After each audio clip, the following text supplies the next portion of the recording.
So UGC came up with new guidelines recently, and I have been seeing a lot of posts by a lot of people, especially people who are currently practicing psychology. They have been supporting it, they have been very happy about it, and to be very honest, it is very disappointing and it is pissing me off to a level where I need to rant about it today. I do not rant on internet, but this topic deserves it. So UGC came up with a recent guideline that said that they'll be discontinuing online distance learning program for subjects like psychology or any other subject that falls under the category of healthcare. Now, a lot of people have actually been very happy about the decision, that it is really great that UGC actually took that step, and it will stop people from access to degrees or practicing the subject in any negative way. But let's be really honest. Also, I forgot to mention this, that if you are sensitive to other people's opinion, and maybe even you are happy about this guideline to a very extreme end, then I would really recommend that you do not watch the whole video. Let's address a few things about the same, which I really don't understand how did these people not see. So starting with the very first thing, that is all these people who are writing these posts or commenting about the same and being happy about this decision, really great if it worked out for you. Really great if you had your father's money, if you had your mom's money, your brother's money, sister's money, family money, or maybe you had the right funding, right opportunities, or the right time where you had the right resources to do your degrees, licensing, and whatnot.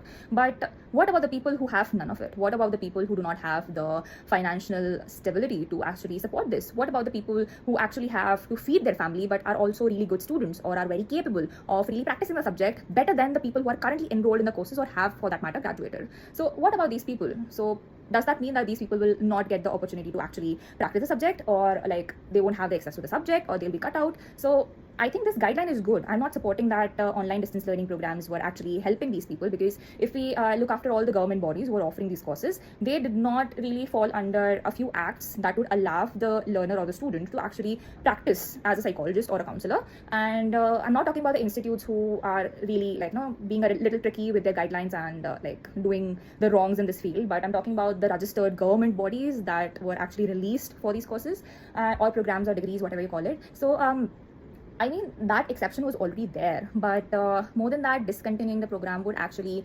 stop or limit a lot of people with the access to the subjects like psychology, which I think is really important for everyone. And there are also people who would want to learn about the subject just to have knowledge about it for their personal lives. There were also a lot of posts or comments that said that they can go to platforms like Coursera, they can go to edX, Udemy, and so on, and get certified or take just a course on it to understand the topic. But to be very honest, being someone who has already enrolled in a lot of courses on these platforms, I do not really think that these courses or the modules of these courses are actually enough to give the rightful idea about the subject or the topic. They limit in some or the other way, and I think that is true for a lot of online programs as well. But again, that is also true for programs that are being offered in an offline setup. And now UGC did this whole thing because it wanted to give the students the right opportunity to learn practically. So they did not want the students to just get the degree and just go on with the subject, but it actually wants people who can practice in healthcare and help people.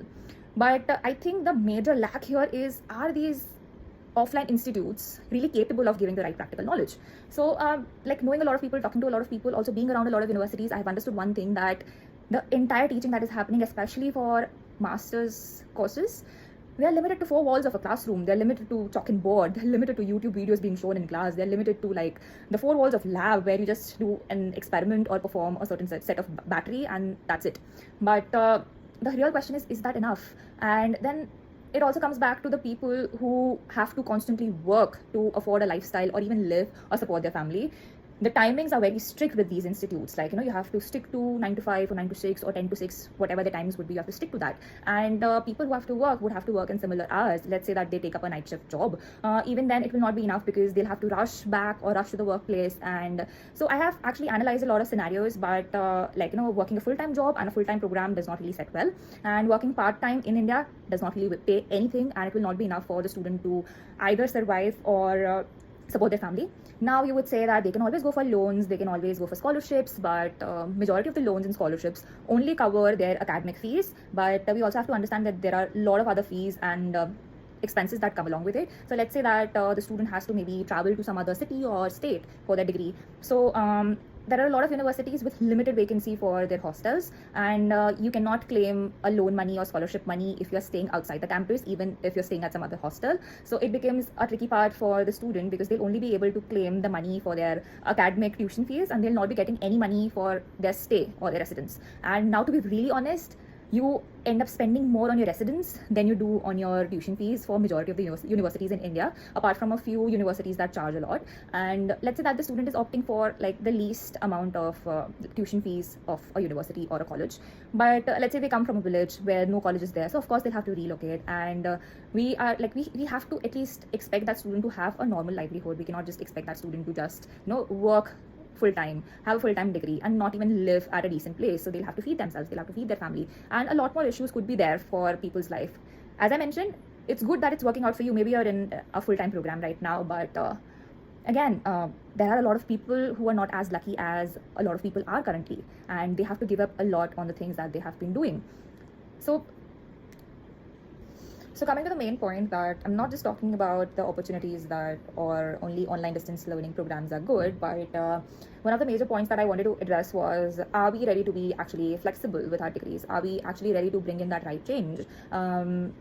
At least based on what I have known, there are no particular universities or colleges in India that allow flexible timing. So let's say that I'm a full-time employee. I do not have the freedom to attend a 5 a.m. class or a 6 a.m. class or an 8 a.m. class before I go to work.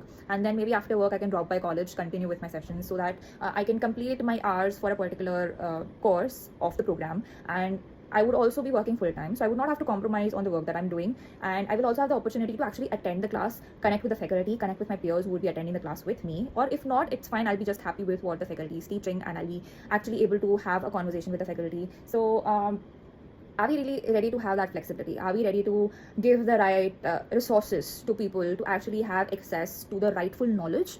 But again, the question comes in that a lot of universities, even the online distance learning programs, they are offering the right knowledge. But I think where we are lacking, and this is something that I've personally observed, like being in a class, I have also seen this, that a lot of my classmates, all of my classmates for that matter, were very good with the theory. They all knew that what this theory means or what this theory is. They could all write it really well, but then there were only a few papers that gave us practical questions, so they were not really about the theory, they were purely about how you apply those theories. And to be really honest, I saw the entire class struggle with it. All my friends who have even graduated, done dual degrees after bachelor's and all of that, I have seen them struggle with the applications. So yes, they're very up to date about the theories, but when it comes to really applying it in real world, they're not really good at it. They have been excellent at their labs, but again, in real life, it did not really end up well for them, and I've seen a lot of them struggle.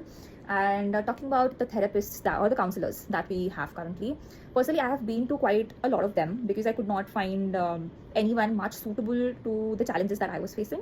The reason being, I actually gave 2-3 sessions or sometimes 4-5 sessions of a time to a particular therapist to really give them the benefit of the doubt that maybe they did not understand me during the first 2 sessions. Maybe after the 3rd, 4th or 5th session, they would actually get what I'm trying to tell them, where I actually need help.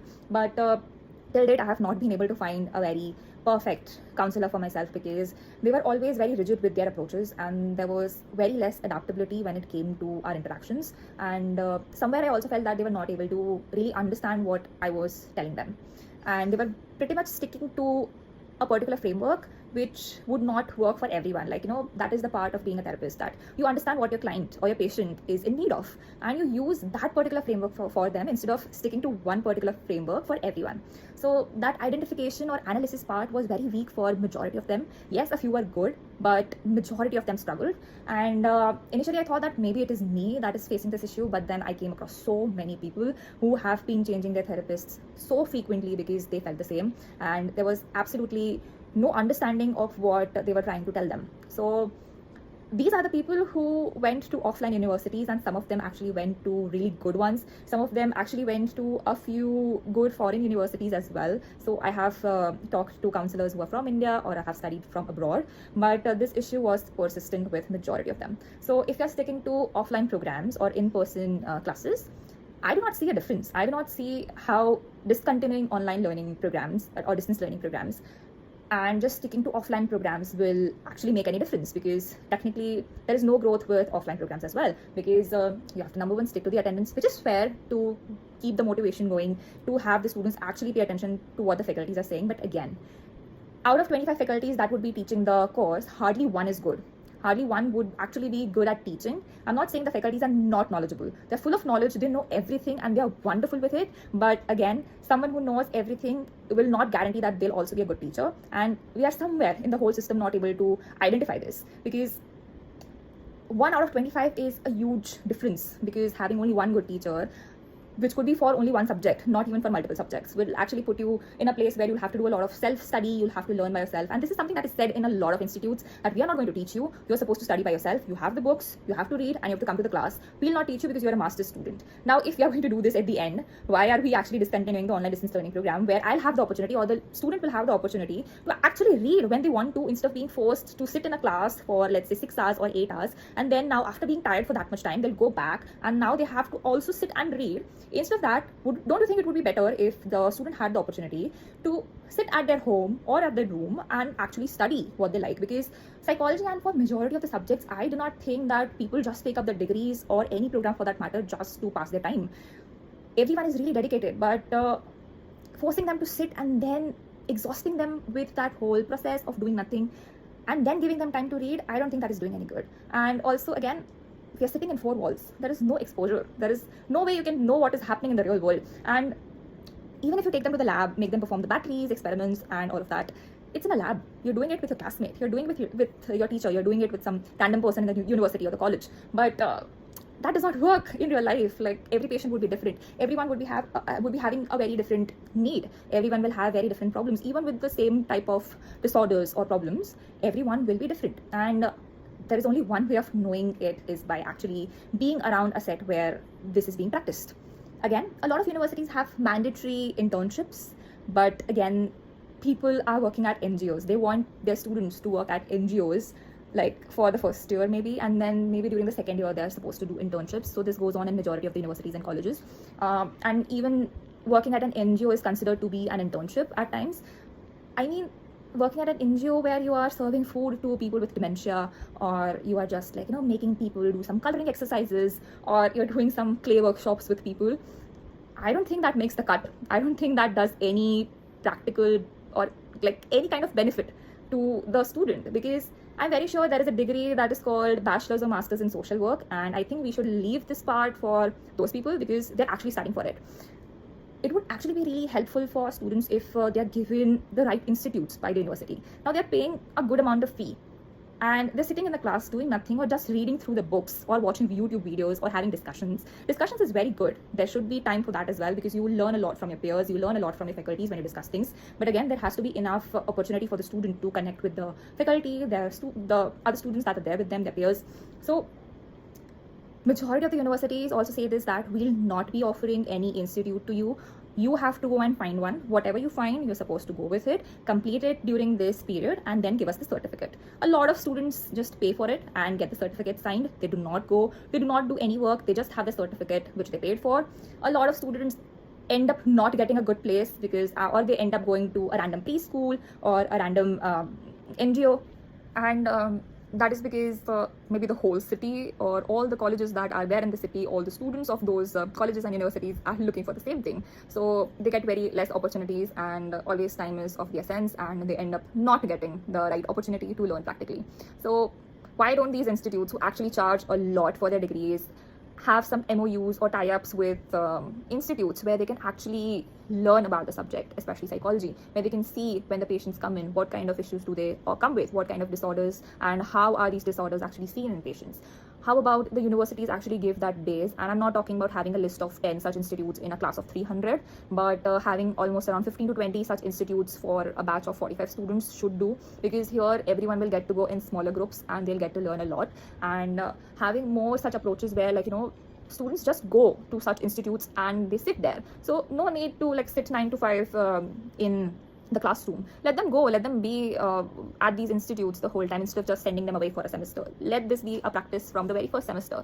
Let them be out in the world, understanding the subject practically, and reading the theories when they are free. They can use the libraries, they have the college resources and everything. And let's say that even someone who is working, it will give them the opportunity to, like, even go, like, there shouldn't be any time limitation. Let's say that someone is working 9 to 5 or 9 to 6, they can go after 7, or they can go at 8. They can go to places or hospitals for that matter where people are practicing psychology, and they can can sit for 2 hours, 3 hours, however the time permits. They can go in the morning, they can go in the evening, they can have such flexibility. Then if there is this flexibility where people can actually like study on their own and complete their hours, like they can log in that they have completed this module or any such systems, I think that would be really helpful instead of forcing students to just be in class and do absolutely nothing or just sit and sleep through the lectures. Because I'm very sure majority of the students, apart from the good ones who are very studious and very nerdy, a lot of them are sleep deprived. There are a lot of issues going on in a student's life because everyone has something that goes on, and the flexibility I think has to be addressed now, at least, because everyone has hobbies, everyone wants to earn money. No one is just doing something or some degree for the sake of doing it.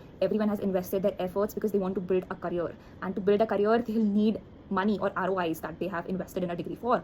And when they complete their degree and actually try to get a job for majority of the courses or degrees, they'll not get a good paying job or any job for that matter, and they'll struggle a lot because the institutes will ask for at least 2 years or 3 years of experience, and these people will have maybe 6 months of experience or no experience because they did internships, and a lot of institutes or organizations do not consider internships as experience. So how about we just put these students out in the world to understand what the subject actually means, how it works in the real world, and we can keep forums or platforms where students are actually able to interact with faculties whenever they want, in person, online. So there has to be no limitations. I do not understand this obsession with being purely offline. How about a hybrid mode? How about flexible timings? How about having the same course during multiple hours of the day where people can just come in, they can file in their hours and they can complete the program? Of course we can have such restrictions that they have to complete, let's say, 30 hours for this, so they'll have to come to the college for those 30 hours. But again, they can leave again at 9:30 or 9 in the morning, go to work, come back in the evening, and all the remaining classes that happen during their work hours, they can complete it during the night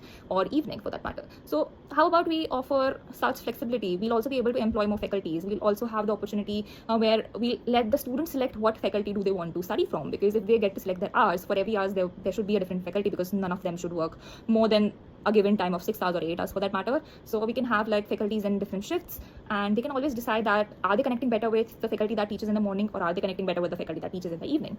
And again, there should also be more resources as professors available for the students. So if none of them are working, they should always have someone else they can talk to about it. So we need to create a dynamic system where everyone gets something that helps them at the end.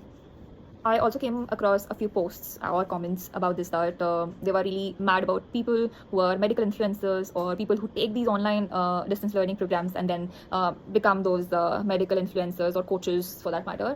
So again, I'm not promoting it. I'm not saying that anyone should become any kind of an influencer or a coach, especially of something that involves medical attention, if they do not have the rightful knowledge. But just tell me this, what is better? Is it better that a person speaks about a certain medical theory or a medical occurrence after taking an online distance learning program for that topic, or is it better that they randomly go to a chatbot, AI chatbot, they search about the topic there or ask about the topic there, whatever details or content is presented by the AI, they're coming back to Instagram and talking about it with all the information that the AI gave them? Because now, let's be honest, everyone is using AI and they go to AI for all those shortcut informations. So what is better, knowledge after taking that online distance learning program, or randomly taking information from AI and then putting on social media? So I think it is a little outrageous for people to be so much against online programs or distance learning programs, and it is really disheartening for me to see that how much everyone who had the rightful resources and are actually practicing the subject are being happy about it. And it is also a very big disappointment that how can a person who is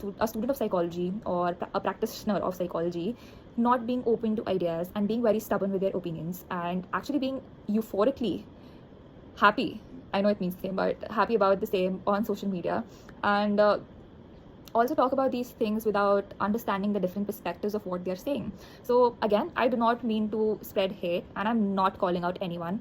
You have the right to have your own opinion, and it is right in a certain way, but again, being very stubborn about your opinions I don't think is going to help in any way. So to sum everything up, please stop supporting this decision like it was the best decision ever, which a lot of people are doing, especially people who are practicing psychology. And why don't we use this whole situation to actually put forward the ideas of what can be done better and how we can actually help the students? Because at the end, UGC is putting out these guidelines because they want a good amount of workforce for healthcare. But to be very honest, with the current situation and with the people, with the friends that I have, I do not see that happening with just offline programs that are going on right now. Like going into a regular full-time program, it's not helping, because there isn't any practical exposure, that would be enough to become a good healthcare provider. And again, so much can be done here, and it is a wake-up call, to be very honest, because if we start now, maybe in 5 years we'll have a really good setup, especially in terms of education, where everyone who gets through the system, gets their degree, would be the rightful healthcare provider. So just have a thought about it.